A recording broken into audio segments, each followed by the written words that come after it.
Most police chases end within minutes. A spike strip, a PIT move, game over. But some drivers operate on a completely different level.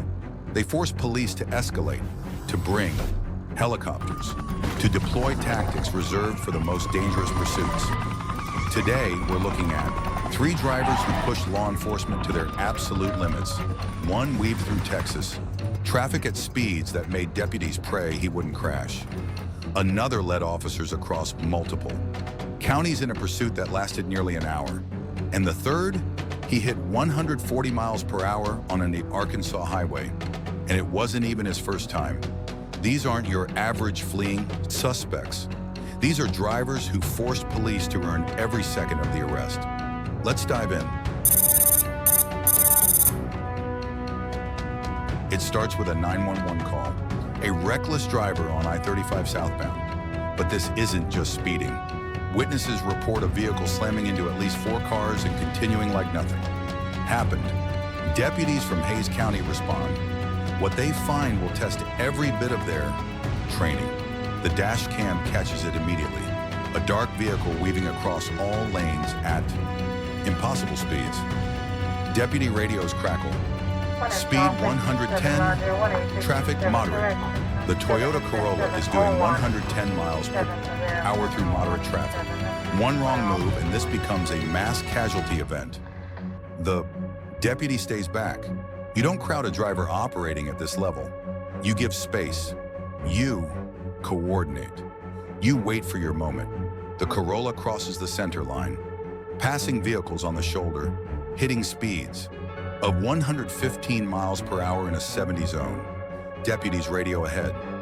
Notify Kyle units. We need pit. Assistance up here. But here's where it gets dangerous. At timestamp 146, the driver approaches 130 miles per hour in a Toyota Corolla. That's 60 miles over the speed limit. The deputy's voice tightens. He's swerving all over the place. Tell Kyle unit to try and get up here and pit him. This isn't running scared. This is calculated chaos. At 3:53, the Corolla blasts past another cruiser doing 110. Traffic is heavy. The deputy radios. He's going across all 3 lanes. He's going to lose control of vehicle here probably. But he doesn't. That's the terrifying part. Victor Morales has control. He's not panicking. He's pushing. That Corolla to its absolute limit is somehow keeping it on the road. The chase continues. Speed drops briefly to 100 as he weaves between semis, then back up. The deputy behind him hits 120, trying to keep pace. Officers ahead prepare the PT maneuver. They need to end this before someone dies. And that's when the precision strike happens. At 6:49, a Kyle police unit executes the tactical maneuver.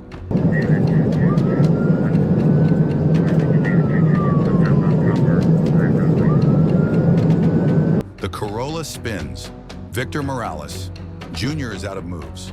As deputies approach, they run the plates. Victor Morales Jr., San Antonio. The vehicle stops behind the units. No injuries reported despite the insanity that just unfolded.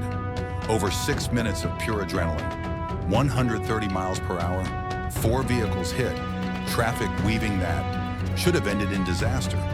But Victor kept that Corolla on the road until police forced him off. That's not luck. That's a driver on another level. But Victor's Texas highway gamble was just the beginning. Our next driver took it even further, across county lines, across jurisdictions, and across nearly an hour of road. Most pursuits last under 10 minutes. Suspects run out of gas, run out of road, or run out of courage. But on a November night in 2022, one driver did something different. He ran for 53 straight minutes across North Texas. This is what happens when police face endurance. The dash cam belongs to a Kaufman County constable. It's night, highway lights blur, past, and the chase is just getting started. What makes this pursuit remarkable isn't just the duration, it's the territory covered.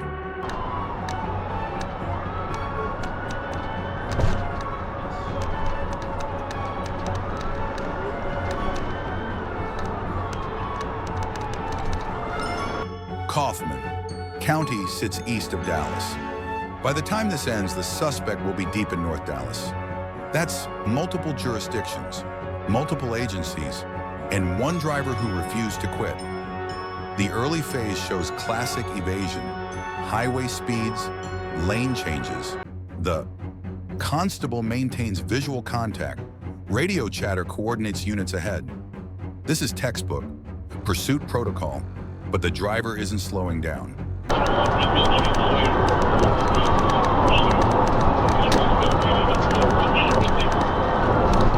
10 minutes in, most chases are over. This one is just warming up. We're now crossing into new territory. The suspect knows the roads, every exit, every merge. This isn't random panic. This is someone with a plan, or at least the determination to execute mile after mile of high-speed flight. The constable's dash cam shows consistent speeds, no wild swerving, no loss of control, just relentless forward momentum. Here's what separates this from an ordinary pursuit. Stamina.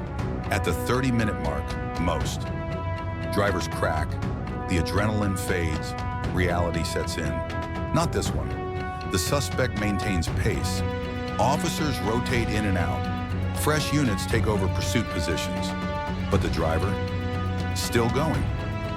We're approaching North Dallas now. Urban environment, more traffic, more risk. The constable's footage shows brake lights ahead. The suspect navigates through slower. Traffic with precision. This isn't desperation. This is focus.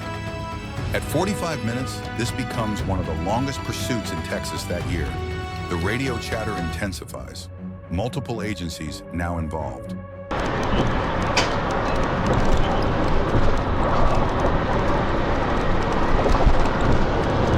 Dallas police coordinate, spike, strips discussed, helicopter considered.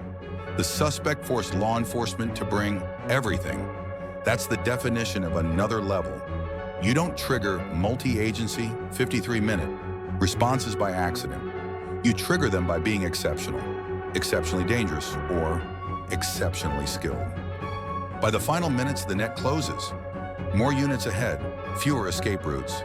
The details of the ending aren't clear from the raw dash cam, but what is clear is this.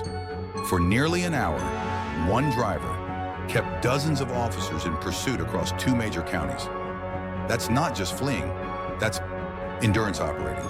53 minutes, Kaufman County to North Dallas, multiple agencies, and one driver who made every officer earn that arrest mile by mile. But if you think 53 minutes of pursuit is extreme, wait until you hear about our final driver. Because Shannon Barnett didn't just run once, he ran twice. And the second time, he hit speeds that defy belief. There's a reason most people don't run from Arkansas State Police. ASP doesn't negotiate. They don't back off. They pit. They pursue. They end it. Shannon Barnett knew this. He'd already run once in March 2023, fled from Saline County Sheriff at high speed, crashed into a house, got arrested. You'd think that would be enough. You'd be wrong. February 2024. Shannon Barnett sees blue lights again, and he runs. Again. This time, Arkansas State Police is ready. The dash cam starts rolling. The trooper clocks. Barnett at 114 miles per hour. That's the opening speed, not the top speed. The opening. The trooper activates pursuit mode. Barnett's response, he accelerates. What happens next forces ASP to classify this as a high-speed fleeing incident. Barnett pushes past 120, then 130. Radio chatter confirms what the trooper is seeing. This isn't slowing down. The road is straight, the car is capable, and Shannon Barnett has already proven he'll push it to the absolute limit. At 140 miles per hour, the margin for error is microscopic. A pothole, a tire blowout, a deer in the road. Any of those ends in catastrophic impact. But Barnett maintains control. That's what makes this another level. At 140 miles per hour, most drivers lose nerve, The speedometer becomes terrifying. The road blurs. Survival instinct kicks in. Not Barnett. He'd done this before. He knew what 140 felt like, and he knew Arkansas State Police would bring the TVI, the trooper radios ahead. This is going tactical. The TVI, Tactical Vehicle Intervention, is Arkansas State Police's signature move. It's a controlled collision designed to spin the suspect vehicle. At these speeds, it's dangerous. But so is letting Barnett continue. The trooper positions, waits for the moment, then executes. The dash cam shows the impact. Barnett's vehicle spins. The physics are brutal, but it works. The car comes to rest. Shannon Barnett is done, again. Hook. But here's where the story gets even crazier. When police run Barnett's record, they find the March 2023 chase, the Saline County incident. He'd fled at high speeds, crashed into a residential house, and was caught. Now just months. Later, he's back at 140 miles per hour. That's not panic, that's pattern. The courts see it too. Shannon Anthony Barnett is sentenced to 50 years. 50. Multiple counts of felony fleeing, firearm charges, and a demonstrated refusal to stop. The judge's message is clear.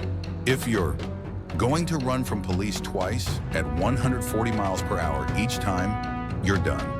9 minutes of dash cam footage, a pursuit that hit 140 miles per hour, and a repeat offender who forced Arkansas State Police to bring one of their most aggressive maneuvers. Shannon Barnett didn't just run once, he ran twice. And the second time, he went faster. That's not desperation, that's determination. Dangerous, reckless, criminal determination.